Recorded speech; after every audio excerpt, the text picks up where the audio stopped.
आज का टॉपिक क्या है आप लोग का था है क्या है? चेला को बारे में, गुरु और चेला को बारे में वीडियो है। ठीक है, इस वीडियो से हम लोग को एक अच्छा सीख मिलेंगे। ठीक है, तो चलिए। एक दिन के समय थे, गुरु और चेला कहीं पर जा रहे थे। जाते जाते बीच जंगल में जाते समय उस गुरु और चेला को प्यास लग गई, बहुत ज़ोर से प्यास लग गई।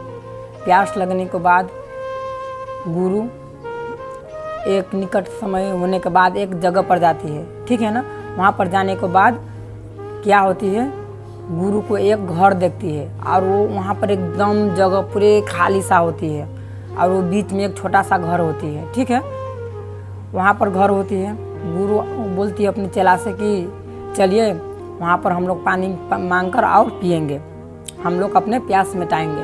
ठीक है, तो गुरु और चेला वहाँ से चलने लगती है।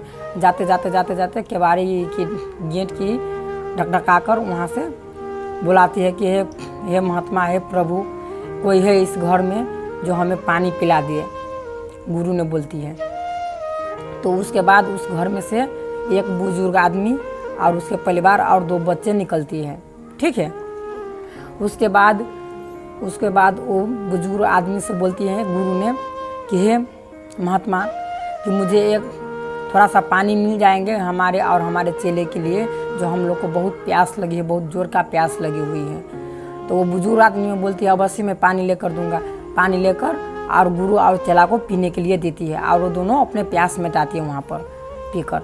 ठीक है, उसके बाद क्या होती है, वहाँ पर देखती है जगह ढेर सारा उस बुजुर्ग आदमी का पड़ा हुआ होती है। ठीक है, उसके बाद में क्या करती है, वो बुजुर्ग आदमी से पूछती है गुरु ने कि हे महात्मा, कि यहाँ पर आने की इतने जगह खाली है, तो आपका जो घर है इतना छोटा सा है, क्या आपका गुजारा हो जाती है?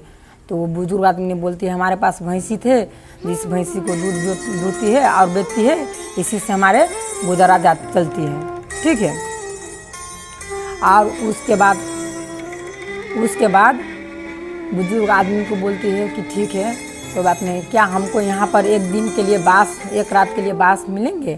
तो बुजुर्ग आदमी बोलते हैं ठीक है, आप लोग का बास करने के लिए मैं दूंगा।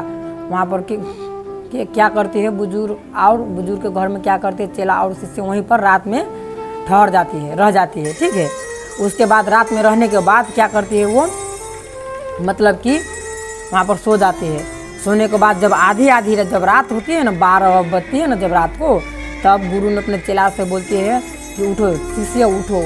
उठाती है अपने शिष्य को, चेला को उठाती है। उसके बाद वो चेला को बोलती है कि आज हमको इसी वक्त इस बुजुर्ग आदमी को, भैंसी को मारकर पहाड़ से भीड़ से है ना लड़ाकर उस भैंसी को मार देना है और रात के रात हमको यहाँ से निकल जाना है, गुरु ने बोलती है अपने चेला से। ठीक है, उसके बाद वही होती है, चेला होती है अपनी गुरु को बात तो टाल नहीं सकती है, तो चेला ने भी कुछ नहीं बोलते हुए बोलती है ठीक है गुरु, मैं तैयार हूँ। और चेला और गुरु क्या करते हैं, उस भैंसी को रात ही रात मारकर वहाँ से निकल जाती है। जब 10 साल के बाद जब बीतती है, तो वो चेला जो होती है ना, उस पूरे अपने ज्ञान प्राप्त कर चुकी होती है, उसके पास पैसा भी ढेर सारी हो गई होती है उस समय। तो क्या करती है, उसके बाद वो चेला ने क्या करती है कि मतलब कि मैं तो 10 साल पहले गलती किए थे, तो गलती करने की सज़ा मुझको जो है ना, मैं उससे बुजुर्ग आदमी से मैं माफ़ी मांगूंगी। तो क्या करती है वो चेला, बुजुर्ग आदमी से माफ़ी मांगने के लिए जहाँ पर पानी पिए होती है ना, वहाँ पर जाती है। जब वहाँ पर जाती है ना, तो ढेर सारा दूरी में जहाँ उसका नज़र जाती है ना, वहाँ पर देखती है कि निकट फल लगे हुए होती है। ठीक है, वहाँ पर फल लगे हुए होते हैं, तो उसको बिलीव नहीं होती उस चेला को कि मतलब कि ऐसा क्या हो गया, ऐसा चमत्कार जो इतने फल लगे हुए। 10 साल पहले आया था तो कुछ भी नहीं था, पूरे खेत पड़ता था, खाली था, ये चौर खाली था। आज आता 10 साल के बाद देखिए यहाँ पर कितने फल है। वो क्या होती है, वहाँ पर जाती है। और जो वो बुजुर्ग का जो घर था ना, वो बीच में छोटा सा घर, वो घर कोठा का होती है उस वक्त 10 साल के बाद। वहाँ पर जाती है, घर के निकट नज़दीक जाती है। जब वो चेला, वहाँ से एक कार आती है, कार में से वही बुजुर्ग आदमी कोट शोट लगाए हुए होती है और वहाँ से कार में से निकलती है। तो चेला समझ जाती है कि वो बुझ जाती है कि यही है वो बुजुर्ग आदमी। तो बुजुर्ग आदमी से पूछती है चेला कि हे महात्मा, हमको पहचाना आपने, हम आपको 10 साल पहले मिले थे। वो बुजुर्ग आदमी बोलती है, वो जो अमीर आदमी जो बन चुके होते हैं ना, वो बोलती है कि क्यों नहीं पहचानूंगा, मैं आपको बहुत अच्छा से पहचानती हूँ। आप लोग हमारे घर से जाने के बाद ना जाने हमारे भैंसी मर गए, उसके बाद हमको ढेर सारी कठिनाई आई, जो मैं जंगल से लकड़ियाँ काट काट कर और अपना पेट पालने के लिए तो कुछ ना कुछ तो करने पड़ते, तो मैं वो लकड़ियाँ जंगल से काट काट कर और अपना गुजारा चलाती थी, और उसी से कुछ पैसा मैं बचत भी करता था, और उसके बाद वो पैसा जो बचत होते थे ना, उसी से कुछ ढेर सारा मैं फल कीन कर, बीज कीन कर लेकर और फल लगाया अपने खेत में, उसी से मैं बाज़ार में जाता था और बेचता था, और इसी प्रक्रिया करते करते करते करते हम आज इस शहर का सबसे बड़ा अमीर व्यक्ति बन चुका हूँ। बुझे? तो इस वीडियो से हम लोग को क्या सीख मिलती है, आदमी को जैसे भी परिस्थिति होती है ना, हम लोग को घबराना नहीं है।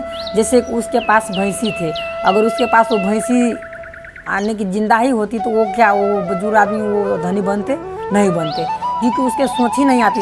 उसको भैंसी मर गया था, उसको तो पेट पालने के लिए तो कुछ ना कुछ, जीवन निर्वाह करने के लिए तो कुछ ना कुछ तो चाहिए, ओके ना, चाहिए। इसी आधार से वो बुजुर्ग आदमी में कोई ना कोई नया दिमाग, नया टेक्निकल सोचने लगे, सोचते सोचते वो क्या हुआ, वो आगे बढ़ गए। ठीक है, इसी आधार से हम लोग को कभी भी किसी भी परिस्थिति में अगर कोई भी, अगर जैसे कि हमारे को अभी औंधी कट गए, मतलब कि घाव हो गया, कहीं चोट पटक लग गया, कहीं पर पढ़ाई में कहीं हम फेल हो गए, है ना, कहीं पर कोई कारणवश हम डिप्रेशन में चला जाती है, तो हमको हरेस नहीं खाना है। ठीक है, हरेस जब हम लोग खा लेंगे ना, तो हम लोग कुछ भी नहीं कर पाएंगे।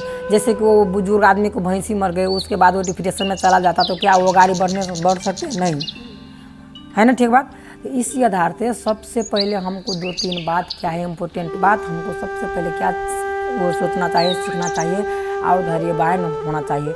सबसे पहले हम लोग को 1 नंबर में समय के साथ हम लोग को चलना पड़ेगा सबसे पहले, और हम लोग को जिस काम से फ़ायदा मिलने वाला है उस काम को हम लोग को कापी पर लिख लेना है। ठीक है, और तीसरा नंबर में क्या है, जो काम हमको सबसे अच्छा लगता है, जो काम फ़ायदा देने वाला है, उस काम को अभी से इसी वक्त से शुरू करना चाहिए।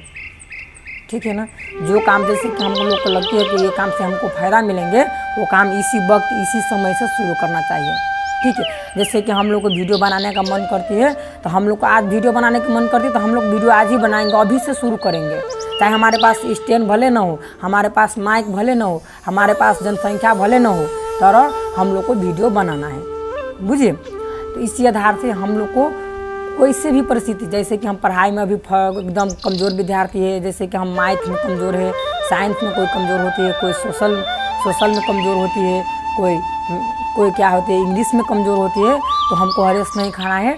हमको अपने कार्य पर और अपने निर्धारित पर और अपने लक्ष्य पर चलते रहना है। जैसे कि आप लोग एक एग्जाम्पल के आधार से बताते हो कि केचुआ और खरायो की कहानी सुने हैं आप लोग। जैसे कि देखिए, खरायो कितना तेज भगती है और केचुआ एकदम स्लो चलती है ना। देखिए, खरायो को घमंड हो जाती है, वो खरायो बीच में जाकर सो जाती है, वो तो केचुआ है जो वो तो आएंगे तो मैं तो वो हो जाऊंगा। खरायो क्या करती है, सो जाती है गाछी को नज़दीक में शीतल में जाकर, और केचुआ धीरे धीरे धीरे धीरे चलते जाती है। खरायो को नींद पड़ जाती है, नींद लग जाती है, आँख लग जाती है, उसके बाद में केचुआ फर्स्ट हो जाती है, खरायो हार जाती है। तो इसी आधार से हम लोग को जैसे भी परिस्थिति है, हम लोग को हारना नहीं है, हरेस खाना नहीं है, हम लोग को चलते रहना है। जिस कार्य पर जैसे कि हम लोग पढ़ रहे हैं ना, जैसे कि आप जैसे कि एक स्पेलिंग है डाइट, THAT, डाइट हुआ तो हमको याद नहीं हो रही है वो स्पेलिंग, तो उसको 1 बार नहीं याद हो, 2 बार नहीं हो, 3 बार नहीं हो, 10 बार नहीं हो, 20 बार नहीं, उसको रटते जाना है, ऑटोमेटिक याद हो जाएंगे, है ना, ठीक बात। तो चलिए आज के लिए इतना ही। हम लोग हेलो गाइस, हम लोग को लाइक करना, सपोर्ट करना और सब्सक्राइब करना ना भूलें। हेलो गाइस, हम लोग को लाइक और सब्सक्राइब करना नहीं भूलें। हेलो गाइस, हम लोग को लाइक सब्सक्राइब नहीं करना। हेलो गाइस, हम लोग को लाइक और सब्सक्राइब और सपोर्ट करना नहीं भूलें। हेलो गाइस, हम लोग को लाइक सब्सक्राइब और सपोर्ट करना ना भूलें और इस वीडियो को ज़्यादा से ज़्यादा शेयर करें।